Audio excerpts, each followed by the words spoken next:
My name is Claire Whitmore, and I was 34 years old the week my grandfather's entire life's work got handed to the one person who never lifted a finger to earn it. My grandfather, Harlan Whitmore, built a feed and grain store out of a gravel lot and a stubborn streak. He died on a Sunday, and by Wednesday my father was standing on the porch of the home place, telling the whole family I wouldn't see a dime of it, and he said it smiling, like it was good news he was delivering. What my father didn't count on was one detail. He forgot who had spent 23 years keeping his father's books. And 2 nights after the funeral, a woman I had never met in my life showed up on my doorstep with an envelope in her hand and told me it was time I stopped being invisible.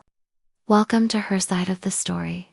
For every woman who held it together, alone, if you're the one in your family who quietly handles everything and gets thanked for none of it, this channel is for you. Stay with me to the end, because you're going to want to see what was inside that envelope. And if a story like this speaks to you, drop a comment and subscribe, because there's a lot more where this came from.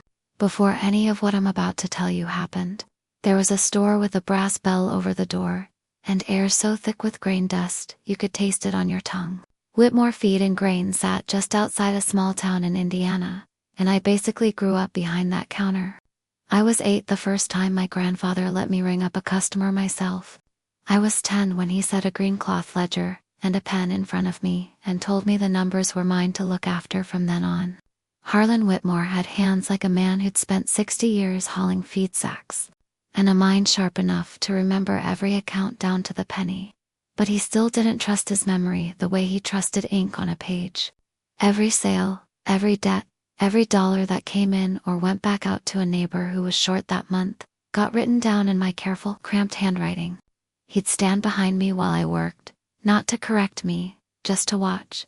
Half the county owed him money at one point or another, and he never once chased a soul for it, because he always knew the number. I asked him once why he bothered writing it all down when he clearly remembered everything anyway.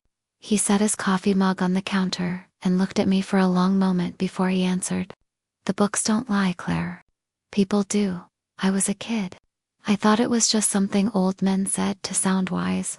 I tucked it away anyway, and I kept filling that ledger, season after season, year after year, while my father spent his time up at the main house doing whatever it was my father did, and my brother drifted in and out of get-rich-quick ideas to counties over.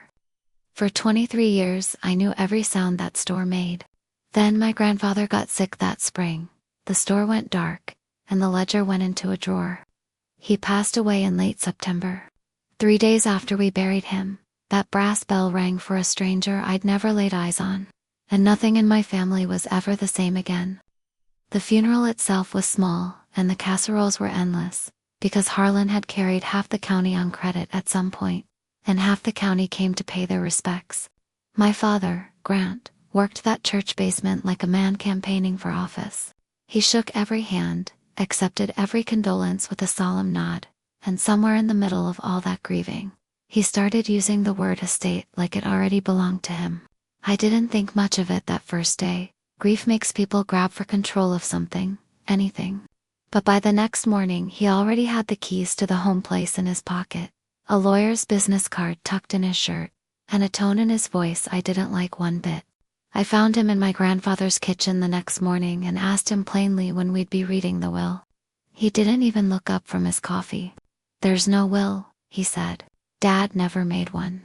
I stood there with the refrigerator humming behind me and felt the floor tilt under my feet, because I knew for a fact that wasn't true. 6 years earlier, my grandfather had asked me to drive him into the county seat to see a lawyer named Franklin Doyle. I sat in that waiting room with a magazine while I watched, through the glass, my grandfather signing his name to a thick stack of documents while a gray-haired woman stamped every page. He came out that day folding his glasses into his shirt pocket, telling me he'd finally gotten his affairs in order. So I looked my father dead in the eye across that kitchen, and I said it plainly. Dad, I drove him there myself. I was in the car. My father set his mug down slowly. His jaw tightened once. Grief plays tricks on people, he said, and walked out, letting the screen door bang shut behind him, like a verdict already handed down. It all came to a head that Friday, on the porch of the home place, with cousins and neighbors still lingering after the burial. My father gathered everyone the same way my grandfather used to gather people for a summer cookout, except Harlan did it to feed people, and my father did it to hold court. He stood at the top of the steps, right where my grandfather always stood, and announced that since there was apparently no will, he'd be filing to become administrator of the entire estate. The store, the land, the home place, every acre. Then his eyes found me down at the bottom of the steps, and his mouth curled into the exact expression I'd been watching my whole life. "You won't see a single cent of it," he said, loud enough for the whole porch to hear. "Tyler's the one who's going to inherit this." He said my brother's name like it settled everything. And a few people gave that nervous laugh people give when they're uncomfortable and don't want to be the one who speaks up. I felt the heat crawl up my neck. My younger brother, Tyler, stared hard at his own shoes and said nothing. I didn't argue either, and I think that threw them, because I think part of my father wanted me to cry or shout, so everyone could quietly agree I was being dramatic and move on with their day. Instead, I just nodded, like he'd told me a weather forecast. Then I walked past him up the steps, through a front door I'd walked through 10,000 times before. And the screen door clicked shut behind me, the same soft way it always had, except this time, it sounded like a lock turning. I grabbed my purse off the hall table, drove the 8 miles back into town to my apartment, and I did the only thing I have ever truly been good at when I'm frightened. I sat down and started writing everything out. Here's something nobody in my family ever seemed to understand about me.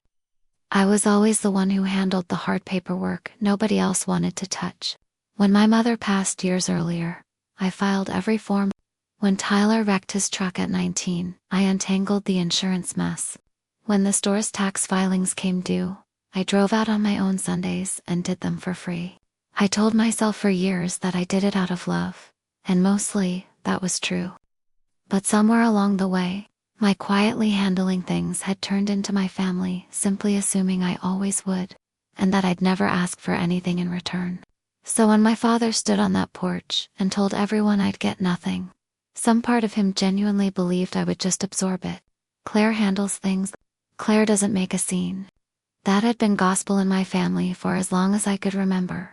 Sitting at my kitchen table that night, I finally understood what that had cost me. I had spent my whole life keeping everyone else's books, and never once entered myself into the ledger. These days I work as a paralegal, probate and estate law, of all specialties.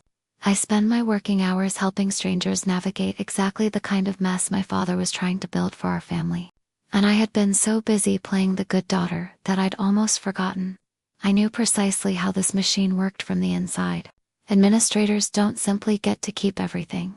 There are rules. There are filings. There are duties a court can absolutely enforce. I poured a second cup of coffee I didn't need, pulled out a legal pad, and wrote one word at the top. The same way my grandfather taught me to open any account I didn't yet understand. Questions, and beneath it. The first one, if there's really no will, why is my father acting like he owns all of it, instead of just managing it? Monday, I did exactly what I tell every nervous client who walks into my office to do. I went straight to the source. Probate filings are public record. So on my lunch break, I drove to the county courthouse and pulled the case my father had already opened. It was all there in black and white. Grant Whitmore, petitioning to be appointed administrator of the intestate estate of Harlan Whitmore. His attorney of record was a man named Marcus Ridley, a name I recognized from the wrong side of a few cases that had crossed my desk. The petition listed the assets like a grocery inventory. The store, undervalued. 200 acres split across 3 parcels. The home place, and it listed the legal heirs. Under our state's intestate succession laws, since my grandfather had no living spouse and my father was his only surviving child, the entire estate would pass to my father alone, not split, not shared. My brother and I were Harlan's grandchildren, sure, but our line to him ran directly through our father, and the law simply doesn't let grandchildren reach around a living parent to inherit. My late mother had married into the family, not been born into it, so nothing flowed down through her side either. That part is what really tightened my stomach, because it meant my father wasn't lying about the law. He was right about it. If there truly was no will, the porch had been correct. I would get nothing, and so would Tyler, no matter whose name my father dangled in front of the family. So the law itself wasn't my father's mistake, it was his cover story. Either my grandfather had genuinely died without a will, or somebody wanted the entire family to believe that he had. I photocopied every page in that file, sat in my car in the courthouse lot, and read it all twice. Ridley had moved fast, faster than grief usually allows, requesting that my father be granted sole administration with minimal court oversight. Independent administration, it's called. Less paperwork, less supervision between my father and every asset in that estate. I closed the folder and watched a county truck idle past. Administrators don't get to keep everything, I said out loud, to nobody. So why was he so certain he could? I didn't march up to my father's door and start screaming. That's not how you fight someone who's holding every key. You make them put things in writing instead. As a legal heir, I had every right to request information. So I drafted a formal letter the way I'd draft one for any client, short, polite, dated, sent certified with a return receipt, addressed to Marcus Ridley, requesting a complete inventory of estate assets and a full accounting of any transactions since my grandfather's death. I wasn't accusing anyone of anything yet. I was simply switching on the lights. I mailed it Tuesday morning and waited. I won't pretend my hands didn't shake, a little dropping that envelope in the slot. My grandfather hadn't even been gone 2 full weeks yet, and part of me whispered that I was tearing the family open at the worst possible moment, that a good daughter would let everyone grieve first.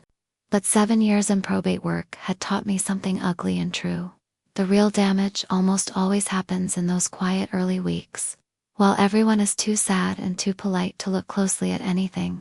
The response landed 4 days later on Ridley's letterhead, and it wasn't an inventory at all. It was a warning, dressed up nicely. He wrote that my inquiries were causing the grieving family unnecessary distress, that the estate was in its earliest stages, and that continued harassment would be documented going forward. No numbers, no list. Just a soft, velvet-gloved threat. I read it twice and felt something cold and clear settle into my chest. That specific feeling I get right before a case finally starts making sense. People with nothing to hide hand you the inventory. People who stall are protecting something inside it. The only question left was what? My brother showed up at my apartment that weekend, and I almost didn't recognize him standing in my doorway. Tyler is 4 years younger than me, and he'd always been the easy one growing up. Charming, restless, one great idea away from finally making it big. His landscaping business had folded a year earlier, and now he had a newborn at home, and a stack of overdue bills and a face that hadn't slept properly in days. He stood there holding a grocery store pie like a peace offering.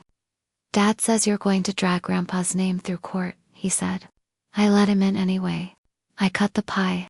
I asked how the baby was sleeping and watched something in him soften for a second, before he caught himself.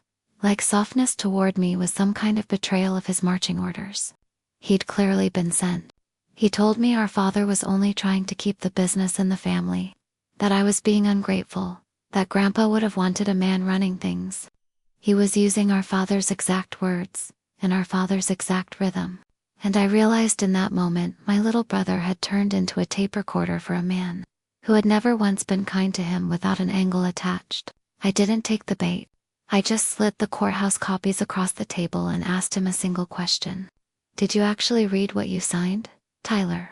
His fork froze halfway to his mouth. He blinked at the papers, then at me, and for 1 second, the recording glitched. "What do you mean, what I signed?" he said, a little too fast. I tapped the line where his own signature sat, supporting our father's appointment and waiving his own right to object. His face drained the color of the kitchen wall. He genuinely hadn't known. Our father had walked my exhausted, sleep-deprived brother through a stack of paperwork, and let him sign wherever the pen pointed. And that was the exact moment I stopped being only angry, and started being careful. If you've ever been the one in your family who always got handed the hard paperwork, the one everyone assumed would just quietly deal with it again, you already know exactly how this feels sitting in your chest right now. Before we keep going, if Claire's story is hitting a little too close to home for you, Hit that subscribe button and stay with me, because you're going to want to be here for what that stranger left on her doorstep. The refusals kept coming after that, and the pattern itself told me more than any answer ever could have. I wrote again, this time citing the exact statute giving heirs the right to a full accounting. Ridley replied that it was premature. I asked for the filing date of the inventory. He replied that the estate's affairs were complex. Every letter was polite, and every letter said absolutely nothing, and that in itself is its own kind of confession. An administrator carries a fiduciary duty. That's not a soft phrase. It legally binds them to act in the best interest of every heir, to stay honest, to keep people informed, and to produce an accounting the moment it's requested. Stonewalling isn't a strategy an honest administrator ever needs. So while Ridley ran out the clock, I started building something only I could possibly build. I sat down and reconstructed the store's finances from memory, and from old receipts I still had tucked away from doing the books myself. 23 years of numbers lived somewhere in my head. I knew roughly what the store cleared each season, what the leased farmland brought in, what my grandfather kept sitting in his accounts at the bank on Main Street. I built what I started calling my shadow ledger line by line, an honest picture of what the estate should reasonably contain. Then I held it up against the few scraps my father had let slip on that porch. All his talk of debts and a struggling store barely able to cover a proper burial. The numbers didn't come anywhere close to lining up. My father had described a nearly empty estate. My own memory described something substantial. One of those two pictures was a lie, and I already knew which one of us lied for a living. I underlined that gap on my legal pad and wrote a second question beneath the first one. Where did it go? To answer that, I needed records, and I had exactly one set my father couldn't take back from me. After my grandfather got sick that spring, I'd brought home a folder of his old receipts and bank slips to help square away his final filings. They'd been sitting untouched in my hall closet the entire time. I spread them across my kitchen table one Sunday afternoon and let my memory of the green ledger sit right alongside them. My grandfather's slanted handwriting filling every column in my mind. And there it was. The thing that doesn't lie. Tucked among the slips were 2 land transfers I had never once recorded, dated for months before my grandfather died, right in the thick of his illness. 2 of the 3 parcels, quietly deeded from Harlan to a limited liability company I'd never even heard of, Cedar Hollow Holdings. The listed price was a fraction of what that ground was actually worth. I knew that land personally. I'd watched men bid far more than that for a single acre of it, and the signature on the transfer, the one meant to be my grandfather's, stopped me cold. I had kept my grandfather's books for 23 years. I knew his signature, the way I know my own face in a mirror. This was a good forgery, careful even, but the line was wrong. My grandfather always signed with a hard, confident downstroke on the H. A habit from a man who learned his penmanship back in the 1950s. This H was timid. The hand was steady, where his real hand, by that point, had already started shaking from his medication. I sat back in my chair, and my kitchen went completely still. Grandpa's hand never shook like that, I whispered to nobody. Then I pulled my phone toward me and started searching the state's business registry for the one piece of information that would turn my suspicion into an actual fact. Who exactly owned Cedar Hollow Holdings? Before I could chase that thread all the way down, my father changed his approach entirely. Threats hadn't moved me, so he tried sugar instead. He called one Wednesday evening, his voice warm as a wood stove, calling me kiddo for the first time in a decade. He said the family was tearing itself apart, that Grandpa would be heartbroken watching us fight like this. Then he finally got to the point. He wanted me to sign a family settlement agreement, a single page that would have me waive any claim to the estate entirely, so we could put this ugliness behind us. Just sign it, he said, and it all goes away. While he talked, I could hear his wife Denise, prompting him quietly in the background. Then she took the phone from him herself. Think about Tyler's baby, she said softly. Do you really want to take food off a newborn's plate over pride? That's the move, you understand. It's never give me the money. It's always you're the one hurting a child by even asking. Emotional blackmail dressed up as conscience. A year earlier, that line might have actually worked on me. But I'd spent 7 years watching this exact play run on grieving people who walked into my office. And I already knew the counter.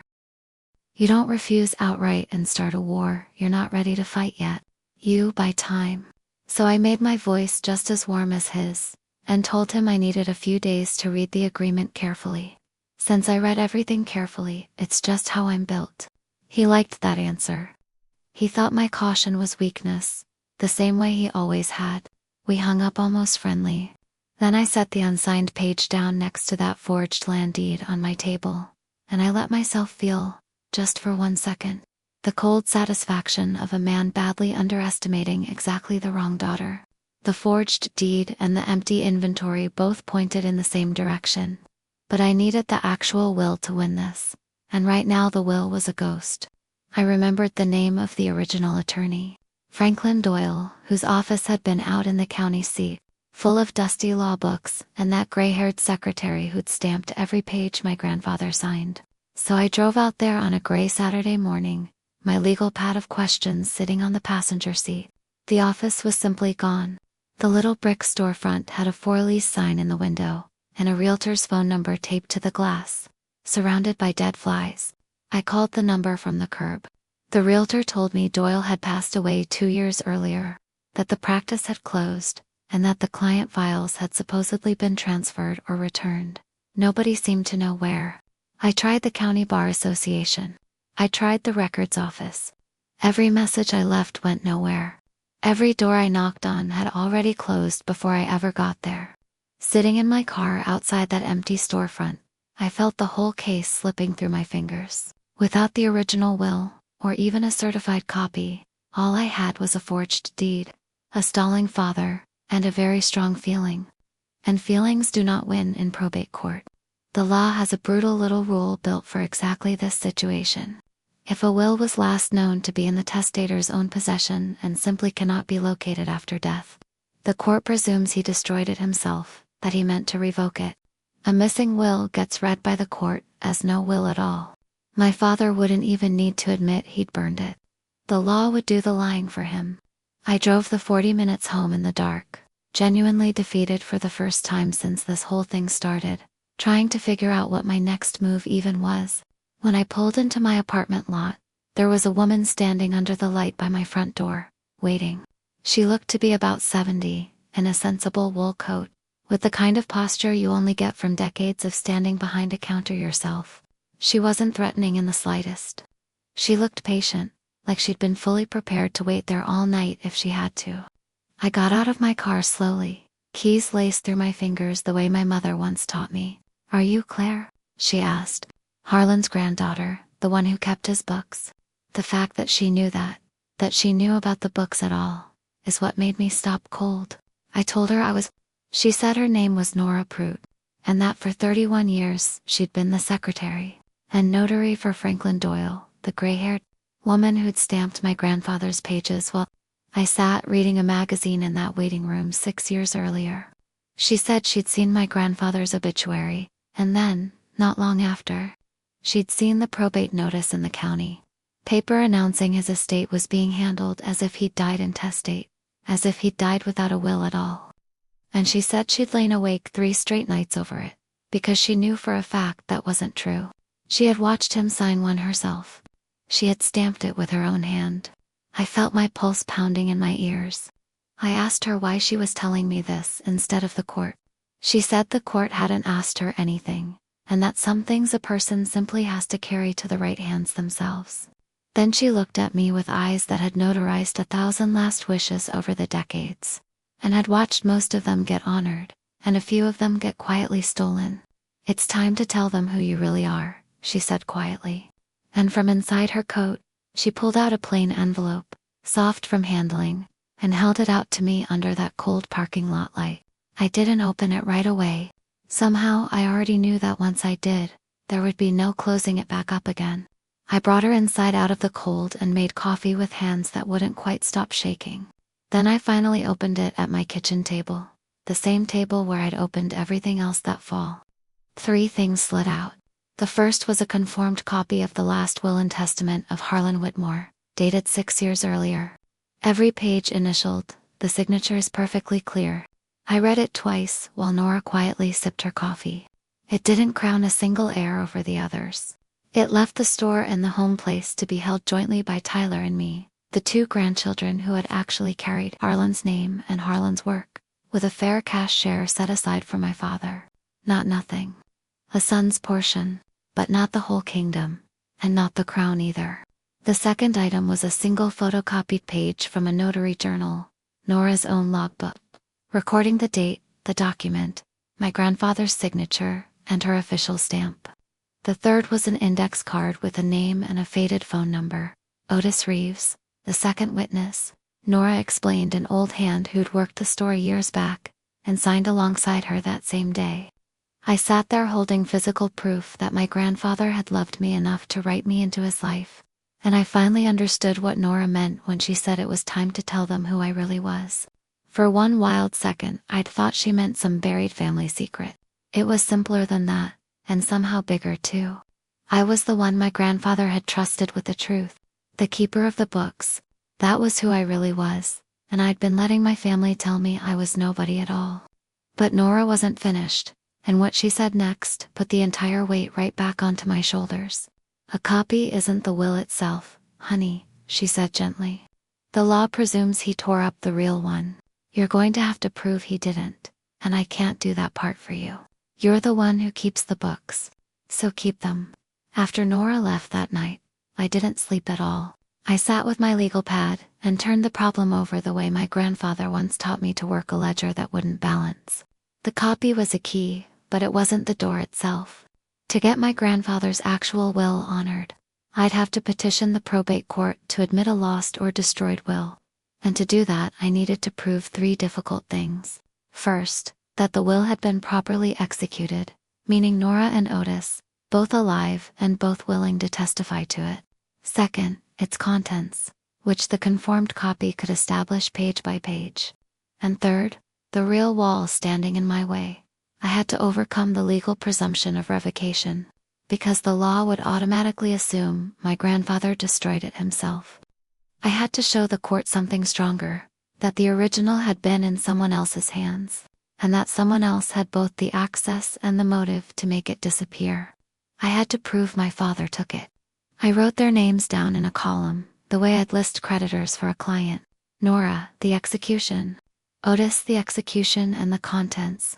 Cedar Hollow Holdings and the forged deed, the motive. And then I needed the one piece I still didn't have, the access.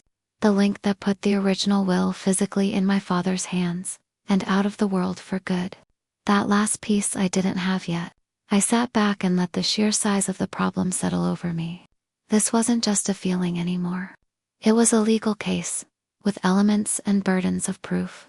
And a man who had already proven he'd forged a dying man's signature to get exactly what he wanted. I underlined Otis Reeves' name 3 times.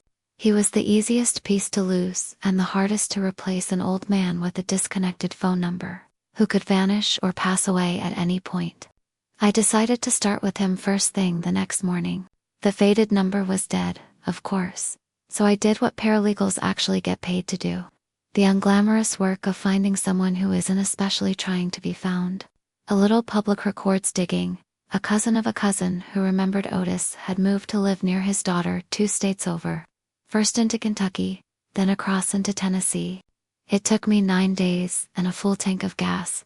I drove out on a Friday after work and found him living in a tidy little ranch house, with a wind chime and a flag out front. Otis Reeves was 81 years old, sharp in the eyes, slow in the knees, and immediately wary the second I said the last name Whitmore. "I'm not getting in the middle of family business," he said, one hand still resting on his screen door. I didn't push. My grandfather taught me you never push a stubborn man. You set the truth down in front of him and let him pick it up on his own. So I simply held up the conformed copy and Nora's notary journal page right there on his front step, and asked whether he remembered signing it. Something changed in his eyes. He took the papers in both hands, sat down slowly in his porch chair, and read. When he finally looked back up, there was real emotion in his eyes. "I remember that day," he said. "Harlan bought us all lunch after." I asked what he remembered saying. Otis smiled at the memory. He pointed right out the window at you, waiting in the car, and said, "That one out there, Claire, keeps the real books." Said it like it was the proudest thing he owned in this world. I had to look away toward the field for a minute to collect myself.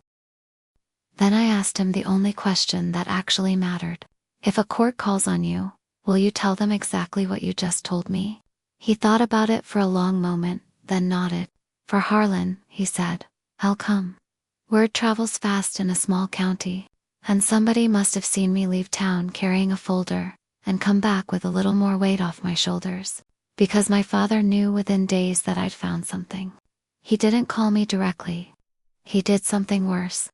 That following Sunday, he gathered the whole family again at the home place, the aunts, the cousins, Denise's side of the family, and got out ahead of me, the way guilty men always do.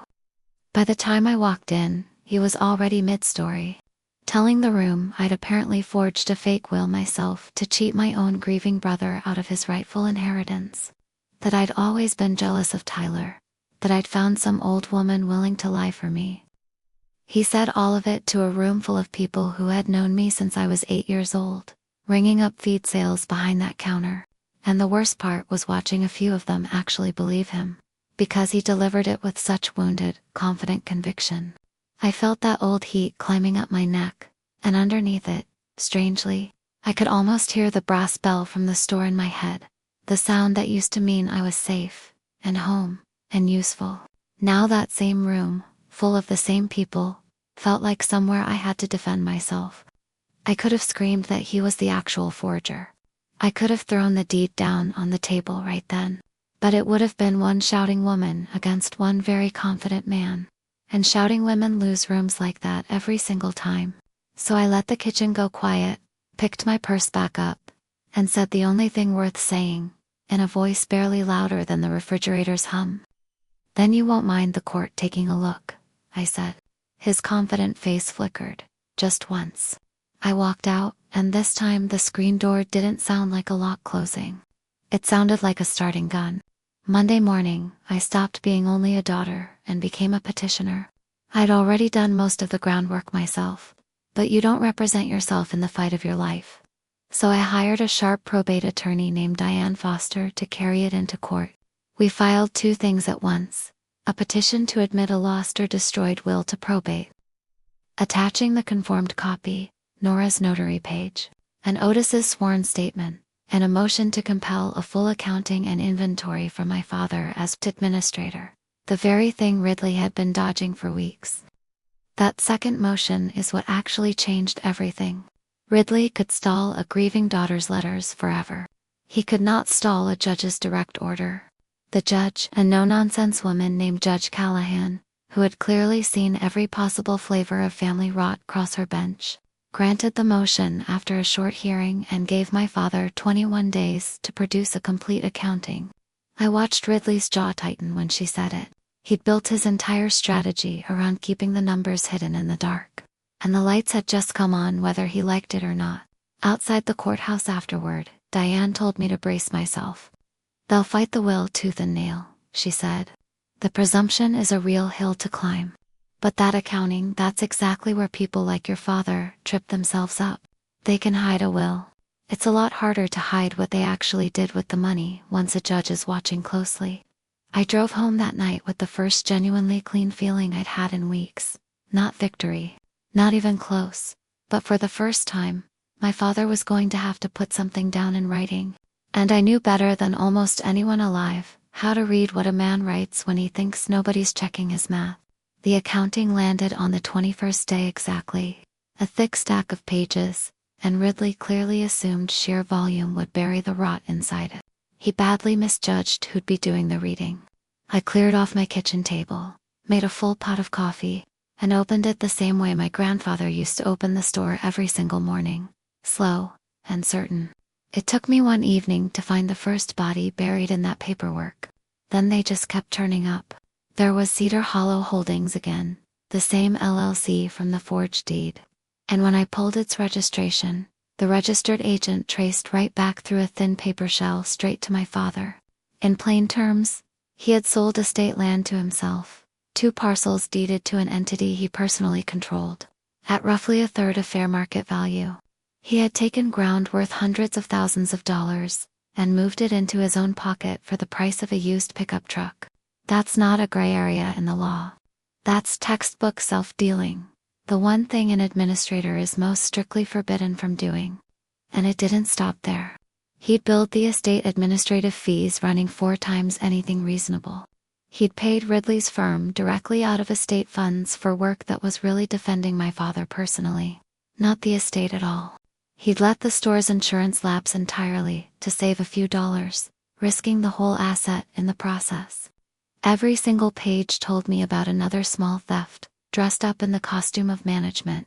I sat back and let it fully sink in, and it was bigger and uglier than I'd even feared standing on that porch. He hadn't just been trying to cut me out of my rightful share. He'd been looting my grandfather's entire life's work and calling it grief the whole time. And I finally understood the porch scene for exactly what it really was. Tyler's the heir had never once been a real plan to enrich my brother. It was a costume. If my father had stood on those steps and announced the land was coming straight to him, even the cousins would have flinched. So instead, he hid behind Tyler, behind a broke young father with a newborn at home. Because nobody wants to be the villain questioning a struggling dad just trying to provide for his son. Tyler was never the heir. Tyler was the shield. That land was never actually meant for my brother any more than it was meant for me. It was meant for Cedar Hollow Holdings, and Cedar Hollow Holdings was simply my father, wearing a different name. Something hardened in me reading that, but it wasn't rage exactly. Rage is loud and mostly useless. This was the clean, quiet certainty of a column that finally balances after weeks of not adding up. I pulled out a fresh legal pad, and for every single violation I found, I wrote down the entry, the relevant statute, and the exact page number, building the exhibit that would eventually walk into Judge Callahan's courtroom and speak entirely for itself. If you're watching this and thinking about your own family right now, about the paperwork nobody else ever wanted to touch, stay with me. Because we're getting close to the part where the quiet bookkeeper finally reads her ledger out loud in a room full of people. And if you believe the truth deserves an actual hearing, that's exactly the kind of story we tell here at Her Side of the Story. For every woman who held it together, alone. Hit subscribe, and let's keep going. My brother found me before I ever went looking for him. He showed up after dark this time, no pie in his hands. Just a man who clearly hadn't slept properly since that porch. He sat down on the step outside my apartment instead of coming in, like he wasn't sure he'd earned the right to be indoors yet. I signed things, Claire, he said, staring out at the parking lot. I didn't read any of it. Dad told me it was just procedure. Told me I was the heir and that you were already taken care of. And I was so exhausted I just signed wherever he pointed. I let him talk. I'd been fully prepared to count him among the guilty in all of this. And here he was, just another person my father had walked through a stack of paperwork in the dark. The baby, the debt, the exhaustion. My father had found the exact crack in his own son and slid a pen straight into it. But I'd promised myself I wouldn't go soft, just because the wound made sense to me. So I went back inside, brought out the full accounting, and set it down on the step between us under the porch light. I showed him Cedar Hollow. I showed him the third-rate price tag on our grandfather's best ground. I showed him the lapsed insurance on the very store where we'd both grown up together. I watched my little brother read, in black and white, what our father had actually done, not to me, but to the man who had taught us both to ring that bell in the first place. When he finally looked back up, his face had come completely apart. If that's real, he said, his voice cracking, then what does that make me? I didn't rush in to comfort him. Some questions a person has to sit inside of for a while. I just told him the truth, the only mercy I actually had to offer that night. It makes you someone who got used, Tyler, same as me. The only difference from here on out is what you decide to do about it. And I left him sitting there on that step with the numbers, and I let the night do the rest of the work. My father's side didn't surrender after that. They got smarter, and meaner. Ridley filed a motion to dismiss the will petition entirely, and he aimed it directly at my weakest point, the presumption of revocation. His argument was clean, and it was cruel. No original will had ever been produced. Under the law, a will last known to be in the testator's own control, and which cannot be located, is presumed revoked by the testator himself. A photocopy and 2 elderly witnesses, he wrote, could establish what the will once said. But they could not prove my grandfather hadn't simply changed his mind and destroyed it himself before he died. Without proof that someone else made it disappear, the petition should fail, and the estate should pass exactly as if there had never been a will at all. It was a wall, and Diane didn't sugarcoat it for me. He's technically right about the law, she said. Judges enforce that presumption hard. We can prove the will existed, and we can prove what it said.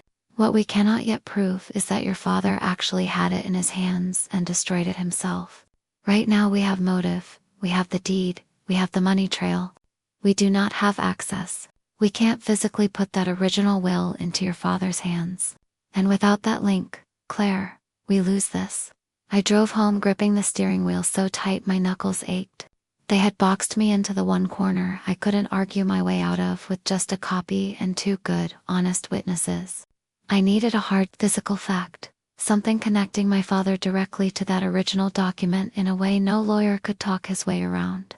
Where had my grandfather actually kept it? Not at the lawyer's office, which had closed years ago. He'd have kept the original somewhere close, at the home place, in the one spot he trusted completely.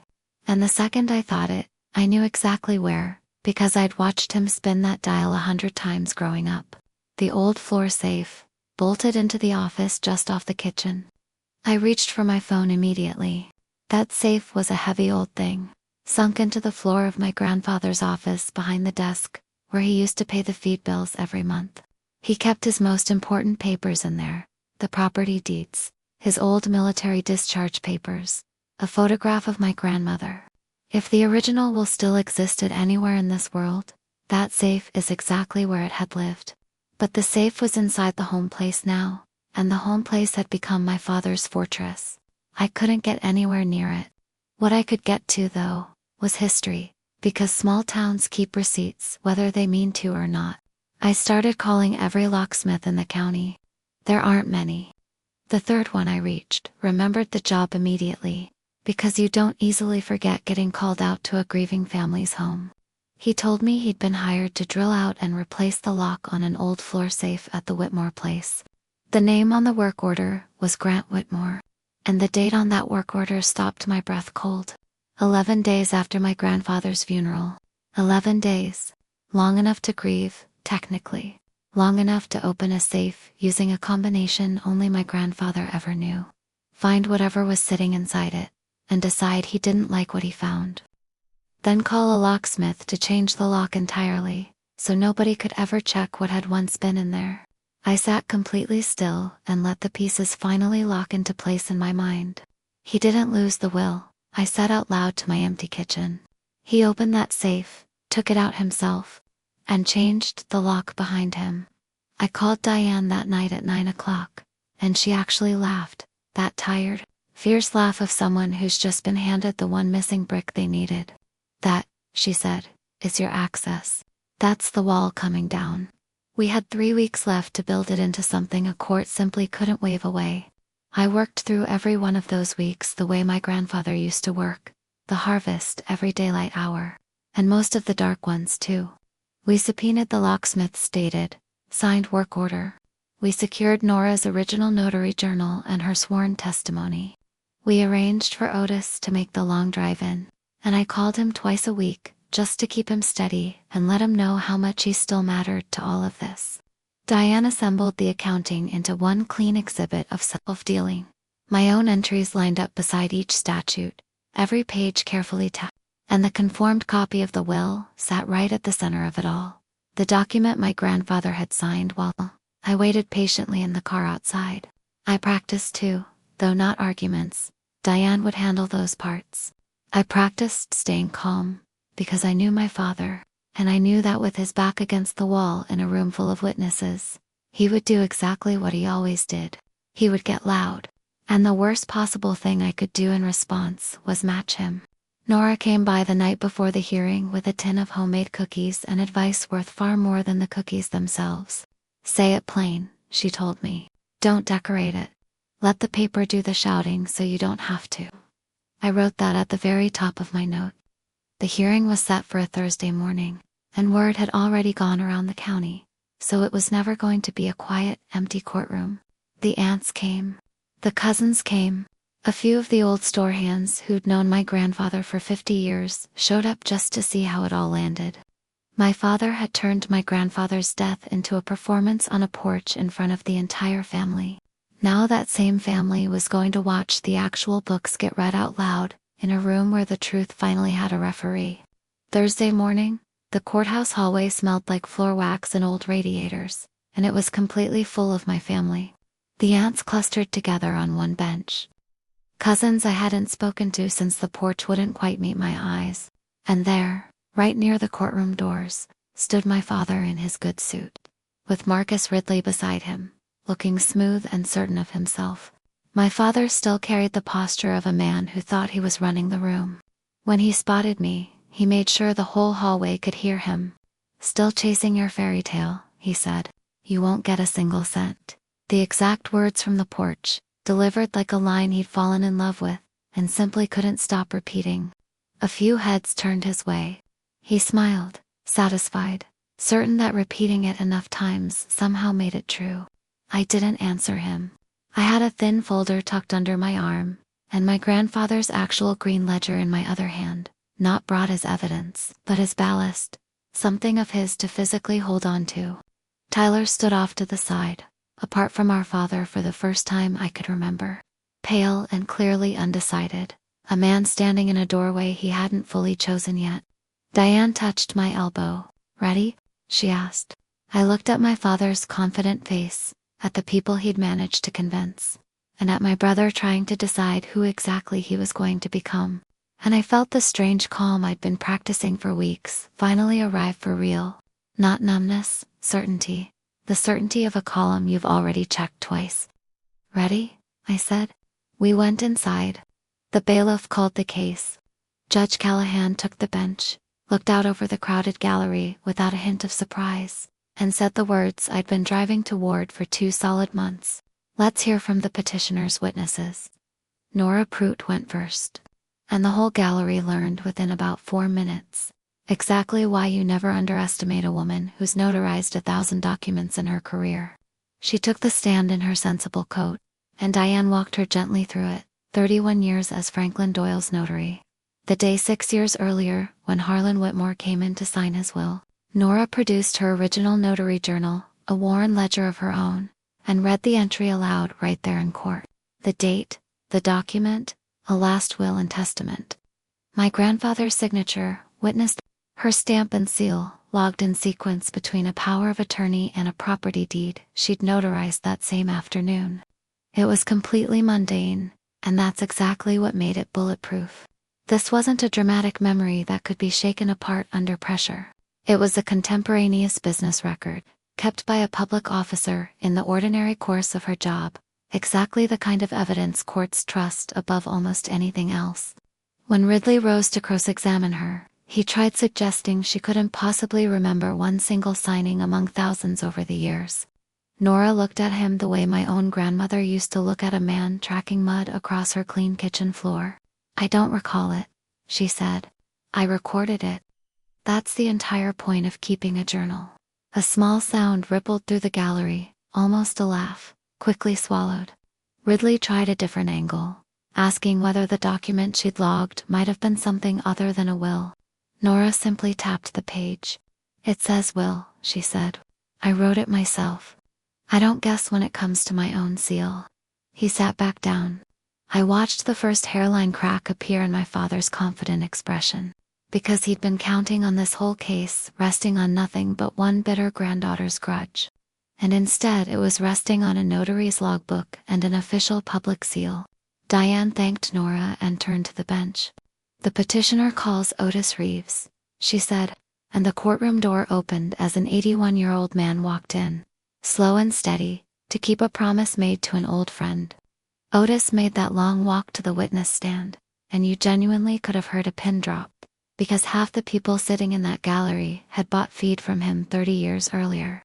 He swore his oath in a voice like gravel and gave the court something Nora's journal simply couldn't: the human texture of that entire day. He'd worked at my grandfather's store for 2 decades. Harlan had asked him personally to come witness an important signing, and had bought everyone lunch afterward. He remembered the conformed copy the moment Diane showed it to him. He remembered the gist of what my grandfather had wanted: the store and the home place, held jointly by his 2 grandchildren, with a fair share set aside for his son. He remembered all of it because Harlan had talked about it over that lunch, proud and just a little bit emotional. The way men of his generation only allowed themselves to be once or twice in an entire lifetime. Diane asked if my grandfather had said anything in particular that had really stuck with him over the years. And Otis looked right out at me in the gallery. He pointed toward the window, out at the parking lot. His granddaughter was sitting out there waiting in the car, Otis said, and he pointed right at her and told me. That one out there, Claire keeps the real books. Said it like it was the proudest thing he owned in this whole world. The courtroom went completely silent. I felt my eyes sting, and I did not let a single tear fall. Because I had promised myself I would stay the calm one in that room, no matter what. Ridley tried to rattle him, suggesting an old man's memory simply couldn't be trusted, leaning hard on his age. Otis just shrugged it off. I'm 81, son, he said. I'm not dead, and I'm not a liar either. I've only ever held 2 things sacred in my whole life: my word, and Harlan Whitmore's trust in me. I'm here today standing on both of them. Even Judge Callahan allowed herself the faintest ghost of a smile at that. 2 witnesses down, and the will's existence and its exact contents were now standing solid on the record. There was only the wall left to knock down now, and everyone sitting in that courtroom already knew exactly who that wall was. Then it was my turn. And I want you to understand something: I never once raised my voice. Diane called me up, and I took the stand with my thin folder in hand. And I did the one thing my grandfather had trained into me long before I could even drive. I let the paper shout first. The locksmith's work order went into evidence, projected up for the whole gallery to see. The job: drilling out and replacing the lock on the floor safe at the Whitmore home place. The customer: Grant Whitmore. The date: 11 days after the funeral. I explained, in the flattest voice I could manage, that my grandfather had always kept his most important papers in that exact safe, that only my father had access to the home after his death, and that a man doesn't change a lock to keep things safely inside. He changes it to control who can ever look inside again. Then came the deed to Cedar Hollow Holdings, and the state registry pulling its ownership straight back to my father, the estate's own land, sold quietly to himself at roughly 1/3 of what it was worth. Then the accounting page after quiet page, the inflated fees, the lapsed insurance policy, the legal bills for defending my father personally, all charged straight to my grandfather's estate. I read each entry the way I'd read out a feed order at the counter.com/exact. No adjectives needed. The gallery sat in dead silence. And when I finally laid the last page down, I let myself say the one thing that wasn't strictly evidence at all. Looking not at the judge, but directly at my father. I set my grandfather's actual green ledger gently down on the rail in front of me. You taught me the books don't lie, I said. People do. This is the page you forgot to change. For one full heartbeat, the entire room held completely still. My father had spent 2 solid months telling everyone I was just a jealous woman chasing some fairy tale. Now there was a signed work order with his own name on it, a deed with his own name on it, and a full column of his own thefts written out in his own administrator's handwriting. And not one single piece of it could be argued away. The presumption of revocation only survives when you have an honest man who simply misplaced a piece of paper. It cannot survive a man who changed the lock. I closed my folder, and across the room, my father actually stood straight up out of his chair. He came apart exactly the way I somehow knew he would, and the calmer I stayed, the worse it made him look. Ridley reached over and put a hand on his arm, and my father shook it off. He turned toward the gallery, toward the family, his voice climbing louder with every word. She's twisting everything, he shouted. She's always thought she was better than the rest of this family. The judge told him to sit down. He didn't. That land was as good as mine. he shouted, even louder now. I gave my whole life to that store, while she sat around playing with a pencil. Sit down, Mr. Whitmore, Judge Callahan said, her voice sharper now. But he was already past the point of hearing anyone. Decades of being his own father's second choice came pouring out of him in front of everyone he'd ever tried so hard to impress. I only fixed what should have been mine in the first place, he said. The old man never should have put that girl over his own son. And there it was, on the record, in front of a packed courtroom. My father had just told a probate judge, in his own words, that he'd fixed his own father's estate, that he'd personally corrected a will he'd spent 2 months insisting had never existed in the first place. Ridley closed his eyes. You cannot argue in one breath that a will was never written, and rage in the very next breath that you fixed it yourself. Judge Callahan let the silence hang for one full beat, then ordered him firmly into his seat. This time the bailiff actually took a step forward, and my father finally sat, chest heaving, seeming to only now understand exactly what his own mouth had just handed the court. I hadn't said a single word through any of it. I didn't need to. I'd spent my entire life being told my quiet was a weakness. And in that courtroom, my quiet turned out to be the loudest thing in the entire room. The man who had shamed me on a porch in front of our whole family had just finished shaming himself in front of the only audience that could actually hold him accountable for it. Judge Callahan looked out over the gallery, at Tyler half risen out of his seat, and asked if there was anyone else present who wished to be heard. My brother stood up. I think it surprised him just as much as it surprised anyone else in that room. He asked the judge if he could speak, and his voice shook the entire time, but he never sat back down. He told the court he was our father's son and our grandfather's grandson, and that he had signed papers supporting our father's appointment without ever reading them, because he'd been told it was just procedure, and he'd been too broke and too exhausted at the time to argue about it. He said he now believed the will was genuine. He said he didn't want land that came from a forged deed and a quietly changed lock. He withdrew his support for our father's appointment right there on the official record, and asked that our grandfather's actual wishes finally be honored. It cost him something real, standing up like that against the only parent who had ever thrown him a lifeline. He didn't look over at me while he said any of it. He didn't have to. Judge Callahan took a short recess, then returned and ruled plainly from the bench, the way good judges tend to do. She found the will's execution fully proven through Nora and Otis's testimony, its contents firmly established by the conformed copy, and the presumption of revocation overcome by clear evidence that the original document had been in my father's exclusive control, and that his own conduct, the changed lock, all of it was flatly inconsistent with any innocent explanation for its disappearance. She admitted Harlan Whitmore's will to probate. She removed my father as administrator, effective immediately. She ordered a full surcharge against him for the self-dealt land, and every improper fee, meaning he would personally have to pay the estate back in full. And she referred the entire matter, the forged deed, the concealment, to the county prosecutor's office for review. She didn't promise criminal charges. The law rarely moves that fast, or that certainly, but she opened that door. My grandfather's true wishes were finally the law again, and the bell I'd been hearing in the back of my head for weeks finally went quiet, because I didn't need it anymore. The aftermath turned out to be much quieter than the movies make it look, and honestly, that suited me just fine. The will was probated exactly as my grandfather had written it. The store and the home place came to Tyler and me jointly, exactly the way he'd intended. My father received the cash share Harlan had originally set aside for him, not 1 cent more than that. The 2 parcels he'd deeded to himself came back into the estate under the court's surcharge order, and paying that money back hurt him in the one place he'd ever truly felt anything. Marcus Ridley is currently answering to the state bar for the fees he billed and the corners he cut, and last I heard, he's very interested in settling that matter quietly. The prosecutor's review is still technically open. These things often go nowhere in the end.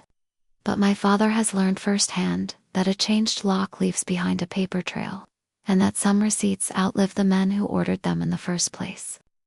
As for the rest of the family who stood on that porch and watched my father try to carve me out of my grandfather's life entirely, A few of them eventually found their voices and called to apologize. I was gracious about it.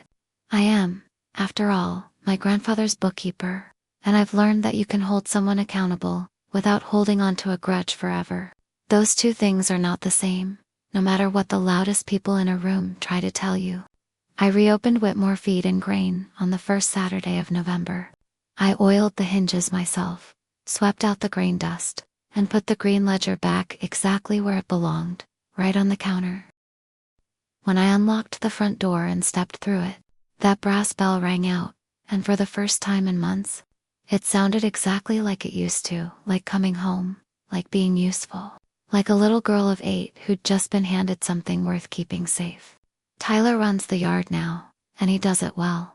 Sober, steady. In a way, this whole ordeal seemed to finally knock into him. But I set one boundary on the day we signed our partnership agreement together, and I meant every word of it. The books stay honest, I told him, or you stay out. He didn't flinch. He just nodded, the way you nod at something you know is true down to your bones. We're not the same family we used to be. My brother and I were something smaller now, and more careful, and I think, honestly, more real. The door between us stays open these days, but it locks from the inside now, and we both know exactly where that key lives. My grandfather was right about the only thing that ever really mattered in the end. The books don't lie, and neither should the people who keep them. It took me 34 years, and one stolen estate, to finally understand that being the quiet one in a family was never, not once, the same thing as being the weak one. That's my story. One cruel remark on a porch, one envelope from a stranger, and one ledger that finally got read out loud in front of everyone who needed to hear it. If this reminded you to ask where the will really is, or to actually read what you're about to sign, take that as your sign to go do it today. And if you know someone who's always been the quiet one in their own family, send this to them. This has been her side of the story, for every woman who held it together, alone. Drop a comment below, hit subscribe if you haven't already, and I'll see you in the next one.